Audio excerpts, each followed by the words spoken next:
நிறைய திருநீர் பூசணும், உத்திராட்சம் தரிக்கணும். நிறைய குழந்தைங்கள்லாம் போட்டிருக்கிறாங்க, அடியார் குழந்தைங்கள்லாம், பெண்கள்லாம் போட்டிருக்கிறாங்க. பெரிய விஷயம். பெண்கள்லாம் ருத்ராட்சம் அணிகிறது சாதாரண விஷயம் இல்லை. நிறைய கிண்டல் பண்ணுவாங்க, கேலி பண்ணுவாங்க. சொந்தக்காரங்க கல்யாணத்துக்கு போனால் என்ன இந்த வயசுலேயே போட்டியே அப்படிம்பாங்க. அதில் சில பேர் கேள்வி கேட்பான். நான் அடிக்கடி சொல்லுவேன், சின்ன பிள்ளைங்க போட்டால் இன்னும் இந்த வயசுலேயே போட்டியே அப்படிம்பா. சரி கொஞ்சம் வயசுக்கு வந்துட்டா, என்ன வயசுக்கு வந்துட்டியே இப்பயே போடலாமா, உன்னை யார் கல்யாணம் பண்ணிக்குவா அப்படிமா.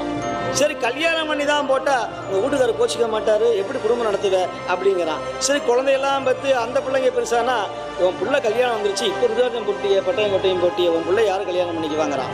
சரி அந்த பிள்ளை கல்யாணம் ஆகி பேரை வந்து எடுத்தா இவ்வளோ கிளவி ஆகிட்டு இனிமேல் ருத்ராட்சம் போடுறேங்கிற. அப்போ எப்படா நாங்கள் ருத்ராட்சம் போடுறது, திருநீரை பூசுறது, நாங்களும் எப்படா வாழ்க்கையில் முன்னேறது? ஏன் யோசிச்சு பாருங்க, நல்லதை செய்யவே விட மாட்டேங்கிறாங்க. ருத்ராட்சம் திருநீர்லாம் பெண்களுக்கு பாதுகாப்பு, பெண்களுக்கு பாதுகாப்பு.